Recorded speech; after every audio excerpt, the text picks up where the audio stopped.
We try to dive all year round, because if we're diving in the summer and the winter, it gives us a full picture of actually what's happening at Studland, not just with the seahorses but with the seagrass as well. So even diving in the winter, if we don't see the seahorses, we can take notes and monitor what's actually going on the site. The eelgrass, actually, considering we're on the last couple of days of February, the eelgrass is actually longer than we would expect it to be. Normally in the winter eelgrass, the leaves actually break off and they wash ashore, and you get a little stump where the eelgrass will regrow. At the moment it's about 30 centimetres long, which was a real surprise actually. I mean, obviously some of it's older eelgrass, but you know, I didn't expect it to be all broken down by now. But yeah, very long. We saw quite a few other species as well.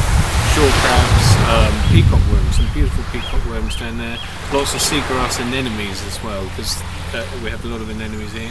So quite a variety of stuff. My role here is basically to support Neil, to buddy up with him obviously, because diving is a very dangerous sport, and even though we're in quite shallow waters in comparison to what we could be diving in, it's still a dangerous sport, and it's important that we do have buddies and to have somebody to support, and also to come along and enjoy it. You didn't see any seahorses, but would that be a possibility at all? It would be an unusual possibility at this time of year. Again, bearing in mind it's February in the winter. Now, normally seahorses will migrate into deeper water in the winter, and they come up into shallow water, breeding in the spring, summer, and autumn.